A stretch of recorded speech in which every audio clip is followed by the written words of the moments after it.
So welcome sa ating morning revival preview. So ang schedule natin ngayon ay week 2, Wednesday. So mga kapatid, magbabasa na ako ng mga Bible verses natin. Matthew 6:6, "But you, when you pray, enter into your private room and shut your door and pray to your Father who is in secret, and your Father who sees in secret will repay you." 18, "So that you may not appear to men to be fasting, but to your Father who is in secret, and your Father who sees in secret will repay you." So yung mga verses natin, mapapansin natin, may mga words dito na paulit-ulit na binanggit, no? Na sinasabi rito, your Father in secret sees you.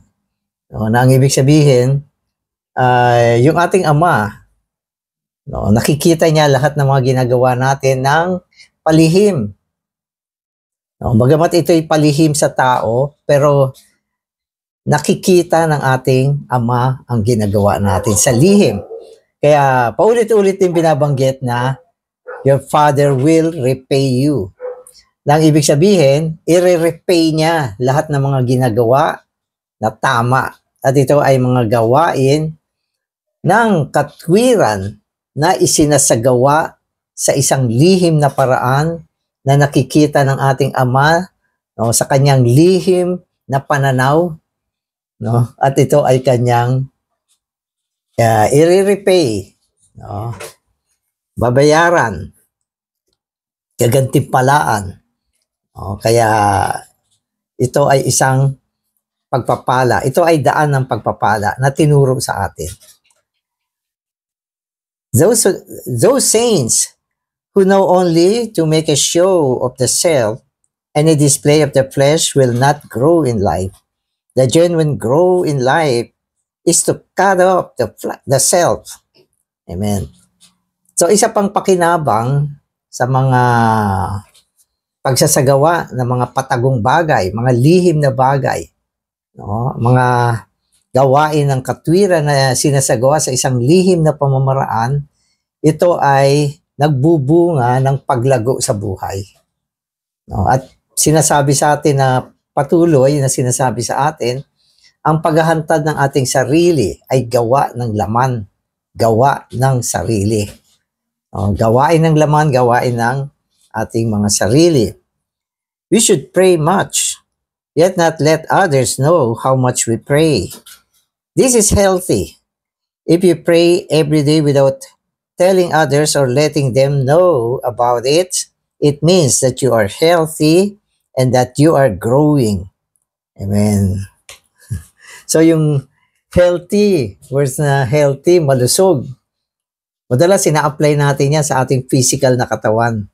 Pero alam nyo ba na maging sa spiritual na pamumuhay, ginagamit yung salitang healthy.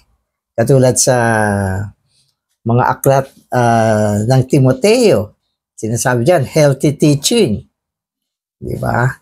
Kaya ina-aspire din natin na ang spiritual na buhay natin maging healthy sa pamamagitan ng pagsasagawa ng mga lihim na bagay, mga bagay na hindi nakakantad.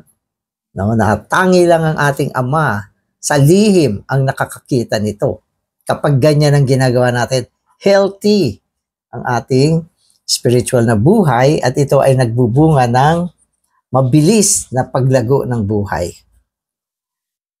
We all must admit that we have the subtle self, the subtle flesh within us. When we pray alone in our room, we often wish that others could hear us. Likewise, we do our righteous deeds with the intention that others could see them. Such desires and intention are not healthy. They indicate that we are not growing in life. So, yung sinasabi sa atin, palihim nga eh. Kaya lang minsan, talaga sinasadya ng iba na magdasal ng malakas, na marinig sa kabilang kwarto.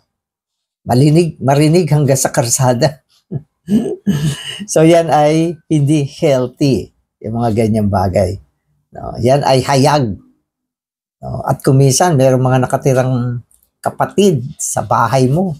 Naku, napaka-spiritual ni brother. Nadidinig natin yung prayer niya. No, lakas-lakas, tsaka strong-strong.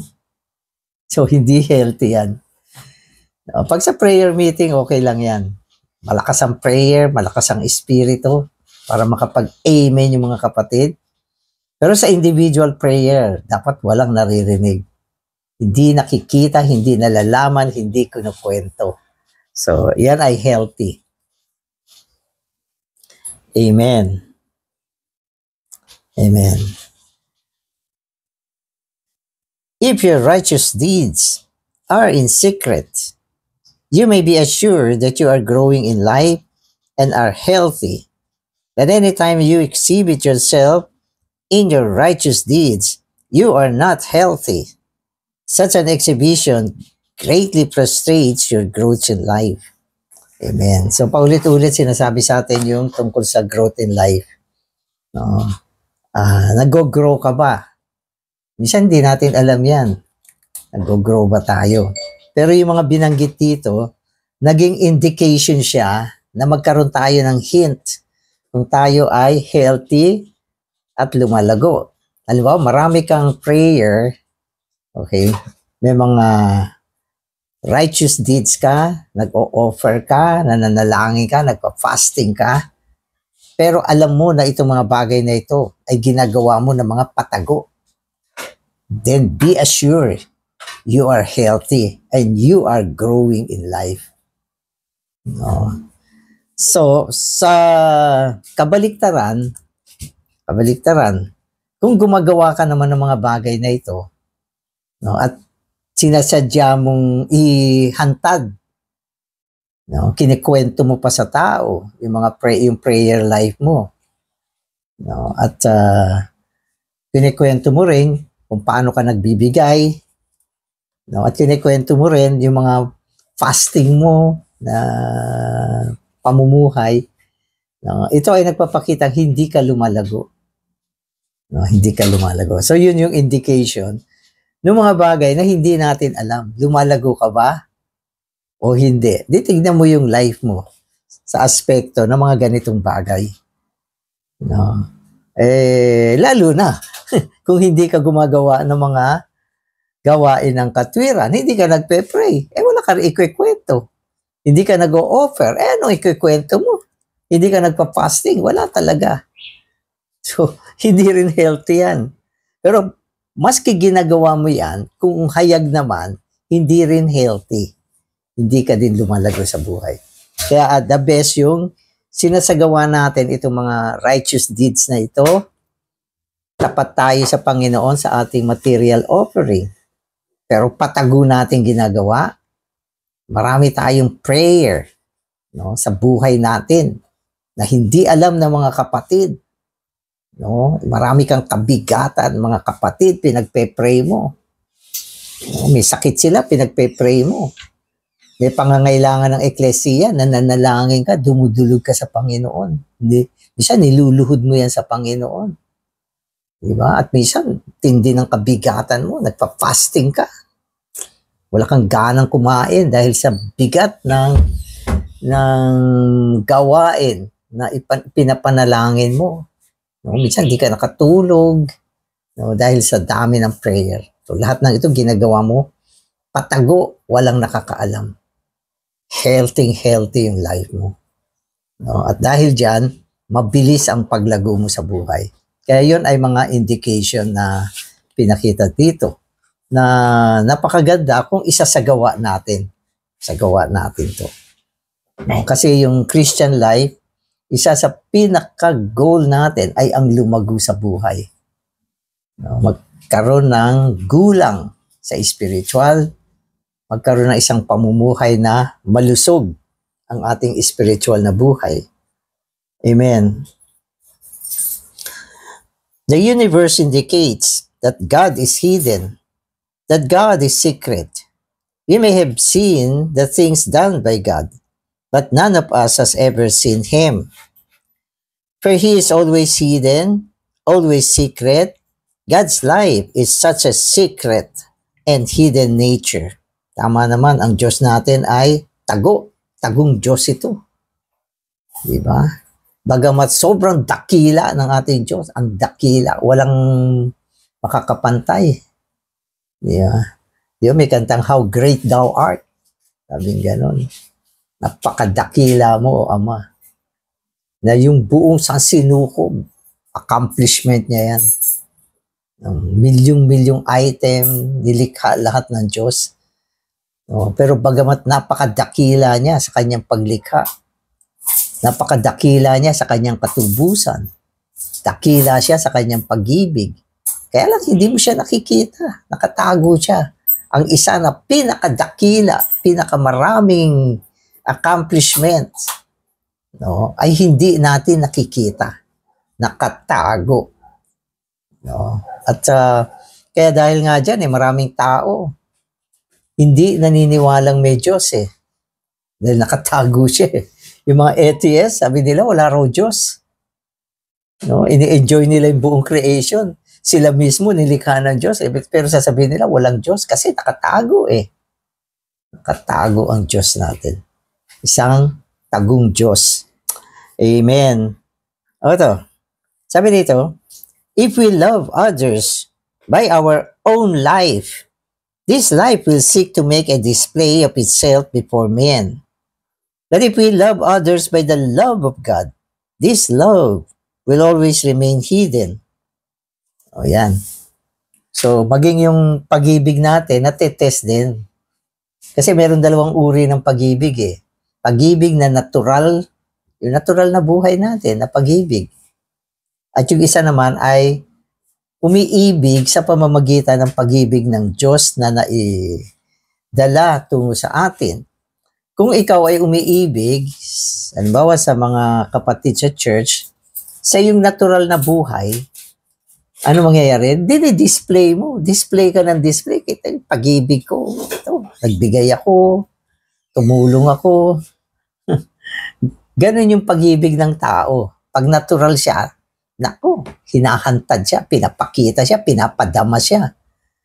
No? At yung iniibig mo, gusto niyang malaman niya kung gaano mo siya kamahal. Kaya pinapakita. Pero kung ang pag-ibig mo ay pag-ibig ng Diyos, no, ito ay isang matinding pag-ibig. Kaya lang nakatago. Nakatago siya. Minsan yung minamahal mo, pinagpe-pray mo, hindi niya alam. Minsan inis pa siya sa'yo. Hindi niya alam, ikaw yung nagpe-pray para sa kanya. No, pero hindi mo sinasabi yan. Ito ay kabigatan na dinala sa atin ng pag-ibig. Minsan, gumagawa tayo, tumutulong sa kanya, wala siyang alam. Naiinis pa sa'yo, hindi niya alam, ang laki ng naitutulong mo sa kanya. Pero ito ay nakatago. No? At ito ay nagpapatunay na ang pag-ibig natin ay totoo. Ito ay galing sa Diyos. Amen. Amen. Our human life loves to make a display, a public show, but God's life is always hidden. A hypocrite. Ano yung hypocrite? Hipokrito. O pag lalaki, hipokrito. Pag babae, hipokrita. Hypocrite sa English. A hypocrite is one who has an outward manifestation without anything within. Everything he has is merely an outward show. There is no reality inwardly. This is absolutely contrary to God's nature and to His hidden life. Madalas sinasabi natin, playing politics is hypocrite. Playing politics is hypocrite. Kasi yung playing politics, ito yung panlabas na show, pinapakita. Pero wala nga siyang realidad. Walang laman yan. Ang laman lang yan ay pansarili. No, ang maraming tao, ang ginagawa nila, no, ay ginagamit nila yung mga panlabas na bagay. Unang-una, para maging attractive sila sa tao at yung mga tao ma-impress sa kanila. No? Pero wala naman laman yan. Walang inward reality yan, yung mga ganyang bagay. Yan ay karaniwang makikita mo sa sanlibutan. Mga tao na tumutulong. Kaya pag panahon ng election, ang daming tumutulong, ang daming nagpapamigay. Di ba? Tapos yung mga tao, akala nila, naku, ito, napakabuting tao. Pero pag wala na election, wala na nagbibigay. So, hindi, yan ay mga show. Politics yan. Yan ay hypocrites. Hypocrites. So, ganun. So, kung minsan sa loob ng relihiyon, lalo nung panahon na nandito pa ang Panginoon, no, kung tawagin niya yung mga religionist nung araw ay hypocrites. Kasi yung kanilang spirituality ay panlabas lang, hindi naman talagang totoo. Kaya sinabi niya, itong mga taong ito ay katulad ng mga nicho, libingan, maputi sa labas, ganda-ganda. Pero sa loob, sabi niya, mga kalansay. Masamang bagay. Ang kagandahan nila, panglabas lang. Hypocrites. No, hypocrites. At sa Revelation, gumawa siya ng isang pagsasalarawan. Sabi niya yung cup nila ay ginto sa labas. Ginto. So sa Biblia, ang ginto ay sinasagisag ng dibinong kalikasan. Para maka-Diyos pag tinignan mo. No? Pero sabi niya sa loob, marami mga kasuklam-suklam na bagay. No? Nandyan lahat ng mga kasuklam-suklam, pero sa labas parang maka-Diyos. Yan ay mga hypocrites. No? Kaya tayo ay nabigyan ng babala tungkol sa mga bagay na nagpapakita ng hypocrites, mapag-ibabaw. Hindi ko alam anong ginamit yan. No? Na Tagalog. Amen. Although God has so much within Him, only a little is manifested. If we live by this divine life, we may pray so much, but others will not know how much we have prayed. We may give a great deal to help others, but no one will know how much we give. We may fast open, but this also will not be known by others. We may have a great deal within us, but very little will be manifested. This is the nature of the kingdom people in doing of their righteous deeds. Amen. So, dapat mayaman tayo sa pagsasagawa. Katulad ng panalangin, dapat sagana ang ating panalangin. Ang ating pagbibigay ay sagana. No? At tayo ay tumutulong ng sagana. Sagana ang ating gawain ng katwiran, subalit halos hindi nakakayag. Walang kakayagan. Halos wala. Maliit ang kakayagan. Parang feeling ng mga tao, wala kang ginagawa. Ganon. So, napagsabihan na ba kayo nang wala kayong ginagawa? Pero sa totoo, ang dami mong nakatagong gawa. Okay lang yan. No? Darating ang panahon, matatanggap mo ang gantimpala ng Panginoon. No? At sasabihin ng mga kapatid sa panahon ng paghahayag, naku, akala natin wala siyang ginawa. Eto pala. Grabe pala ang work nitong taong ito. So may panahon yan. At may panahon naman na iisip natin na may mga taong sobrang daming ginagawa. Show. Pero sa totoo, sa mata ng Panginoon, wala siyang nagawa.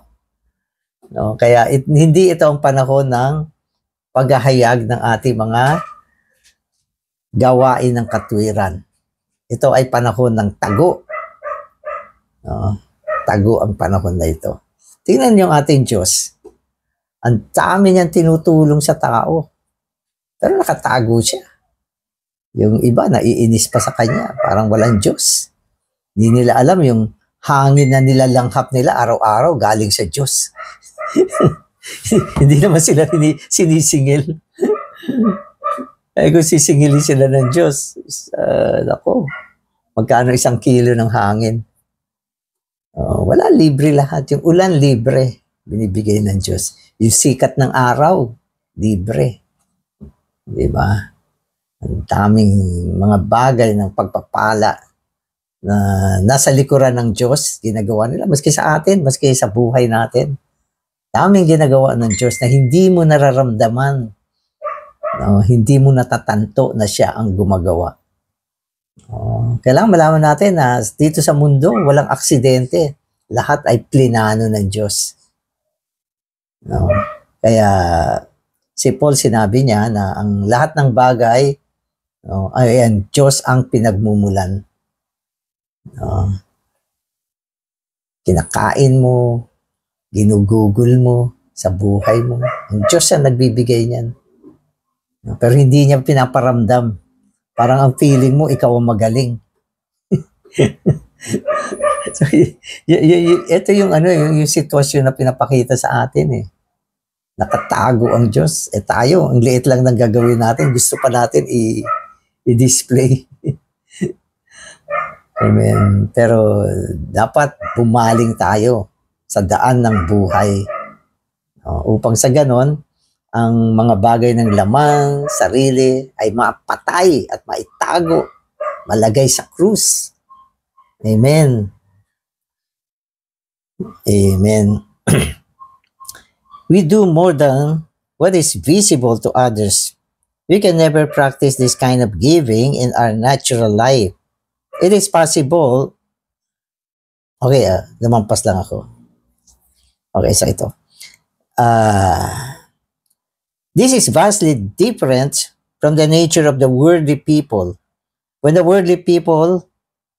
worldly ones donate $100, they advertise it, making it appear that they have given a much greater amount. But when we Christians give $100, it is better that we only let others know that we have given a dime. Okay. So, okay lang yon. Ang laki ng binigay mo. Pero sa mata ng tao, napakaliit lang. Barya lang yung binigay mo. Ako, wala eh. Barya lang yung binibigay nitong taong ito. Diba? Pero kung tutuusin, malaki yung binigay mo. No? Kaya lang, hindi mo siya pinapakita talaga na ganyang kalaki ang binibigay. Kuminsan ay ang pahiwatig ay ang liit lang niya. $100. Tapos, ang kuripot nito, dime lang ang binibigay. Hindi niya alam, $100 yun. So, ganun. So, ito ay mga mga pagsasalarawan, no, ng kaibahan ng mga tao sa mundo, no, at mga kingdom people. Ang mga kingdom people, no, ay mga nabubuhay sa buhay ng na dibino na tinatago yung kanilang sarili. So, minsan hindi lang naman sa world nakikita yung mga patalbugan eh. Minsan sa mga grupo rin ng mga Kristiyano, nagkakaroon din dyan, alam ko, ng mga patalbugan. Minsan yung mga kanilang ino-offer, nililista pa. Sino yung top? Pinaka-top? Ayun, na pinakamataas ang malaking binigay. Sino simunod? Pababa. Hanggang makikita mo yung maliit lang ang binigay. Nakatago. Ay, naka-display. Naka-display siya. Kitang-kita yung mga sarili at laman dito sa display na ito. Yan ang Kaya, nung ang Panginoon ay nandito sa lupa, yung mata niya nandoon sa treasury. Yun yung offering nung panahon na yon sa templo. Madaming pumapasok, no? At gumagawa ng ingay sa kanilang pag-aalay. Kasi yung mga pera nung araw ay metal. Maingay yan pag nilagay doon sa treasury. At mabigat buhatin yan. No? At maaaring yung mayayaman, may mga kasama mga alipin, uso alipin noon. Dala-dala yan, tapos sabihin nila sa alipin nila, ibuhos mo ng malakas yung maingay. Boom! Wow! Laki. No? So, ganyan ang mga situation noon. Pero dumating yung isang byuda na naglagay lang ng ilang coins. Napakatahimik. Walang nakapansin. Walang nakapansin. Pero ang Panginoon nakita niya. Ano sabi niya? Ito ang pinakamalaki. No? Hindi yung byuda naghayag nun, kundi ang Panginoon. Kaya hindi naman mahalaga yung laki o liit. No? Ito ay sinusukat ng kung anong meron ka.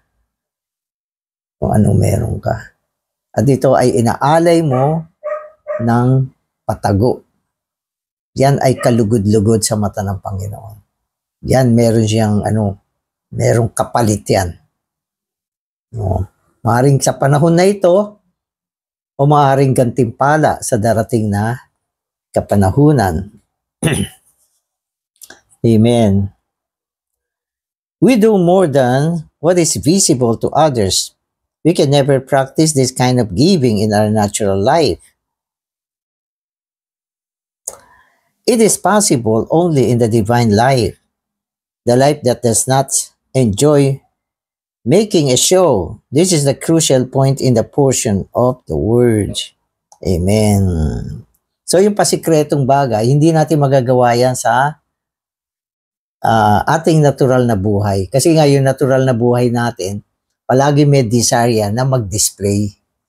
Ang mga patagong bagay na sinasabi rito ay magagawa lang natin sa pamamagitan ng dibinong buhay. Ibig sabihin, mabuhay ka sa dibinong buhay. No? At mula sa pamumuhay na yan, no, magagawa mo itong mga sinasabi tungkol sa mga kingdom people. No? So hindi siya pagpupumilit, kundi depende kung paano ka nabubuhay. So ang mga bagay na ito, ang pinag-uusapan dito, yung pamumuhay, yung pagkatao. No? Hindi lang siya isang gawa. Amen. Amen. So if we are serious about being the kingdom people, okay, hindi na to.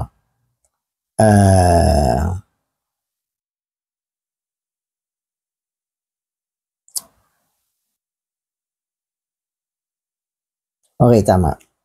Amen. So if we are serious about being the kingdom people, we must learn to live by the hidden life of our Father. We must not live by our natural life, which is always making a display of itself. If we live by our Father's hidden life, we will do many things without making any public show of them. Rather, all that we do will be in secret, hidden from the eyes of others. The biographies of many saints reveal that they did certain things in secret, things that often were not made known until after they had died. This is the right way. Amen. So nakabasa na ako ng mga ganyang message minsan. May mga ilang believers na natandaan ko noon. Marami mga kapatid na nag-o-offer sa kanya. Nag-o-offer. Ibig sabihin, dahil sa mahal nila itong kapatid na ito, so nag-o-offer sila para sa kanya. Pero sa kabila ng mga pag-o-offer nila, nagtataka sila, bakit itong brother na ito hindi nabubuhay ng marangya? Napakasimple ng kanyang buhay, yung kanyang damit, halos yun lang. Yung kinakain niya, halos ganun lang. Pero ang dami nilang ino-offer sa kanya. So at least alam nila na tinutulungan nila itong brother na ito para maging maginhawa yung kanyang buhay. Pero walang nangyayari. So isang araw, itong Christian worker na ito, namayapa na siya. So nung namatay siya, meron siyang diary ng kanyang buhay. Kasi patay na siya, binasa nila, tinignan nila. Yung pala, ang dami niyang naialay sa Panginoon. Ang dami mga nagawa na noon hindi nila alam kung sino nagbibigay. Yung pala itong brother na ito. Kaya pala nabuhay siya sa isang tagong buhay. O syempre, namatay na siya. Ano na yon, ibig sabihin, nahayag naman yan, hindi rin niya sinadya, kundi na-discover ng mga kapatid. So, maraming ganyang kwento. Ano ba, may isang Christian worker noon na nagmana naman siya ng malaking pera mula sa kanyang mga magulang. Ang laking pera yung kanyang minana. Pero yung malaking pera na yan, idinala lang niya sa orphanage. Pagkatapos nag-serve siya ng full-time. No, at nabuhay siya sa pananampalataya. So maraming kwento na mga kapatid na binaliwala nila yung mga material na bagay, ito ay kanilang inoffer, no, sa isang patagong paraan. So, hindi ba aalalahanin ng Panginoon yan? Yan ay aalalahanin niya sa kanyang pagbabalik. Kaya, mga kapatid, seryosohin natin itong mga bagay na ito. Hindi ito biro. Hindi ito biro. Sapagkat ang mga nagbibigay ng hayag, no, ay tinatamo ang kanilang kaluwalhatian sa panahon na ito. At ang kaluwalhatian na dapat sana ibibigay sa Diyos, ninanakaw nila. Alam niyo ba yung glory ng Diyos, nananakaw yan? No, sino nagnanakaw niyan? Yung mga taong nagdi-display ng kanilang sarili. Kaya walang duda na ito ay itinuro ng Panginoong Hesus mismo nung nandito pa siya sa lupa. Na ang ibig sabihin, ito ay mga seryosong bagay. Seryosong bagay. No? At kung ito ay sinasadya man o hindi sinasadya, no, dahil seryoso to, alam niyo kung ano masasabi ko? Nakakamatay itong bagay na ito. Oo, kamatay yan. Kapag mayroong mga ganyang nagpapatuloy, minsan pinahihinto na ng Panginoon. Amen. Amen.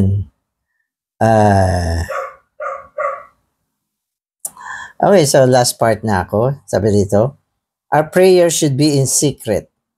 The kingdom people must have some experience of prayer in their private room, contacting their heavenly Father in secret, experiencing some secret enjoyment of the Father, and receiving some secret answer from Him. Amen. So, i-develop natin yung ating sikretong buhay sa harapan ng Panginoon. Healthy yan. No? Ang ating fellowship sa Panginoon, isang lihim na pakikipagsalamuha, ang ating mga gawa ng katwiran, mga lihim na pagsasagawa, no? At mula dito, nagkakaroon tayo ng isang lihim na kaugnayan sa Diyos. No? At ito ay isang malusog na pamumuhay. Amen. Amen. Lord Jesus, Panginoon, salamat tinuturuan mo kami ng mga tamang pamamaraan ng pagsasagawa ng aming mga makatwirang gawa. Panginoong Jesus, tulungan mo kami at turuan mo rin kami mabuhay sa dibinong buhay, lumakad sa Espiritu at itakwil ang aming mga sarili, ang mga bagay na makalaman na naghahangad na mailolhati sa kapanahunan na ito. Panginoong Jesus, salamat sa iyong mga salita. Ito ay naging gabay para sa amin. Amen.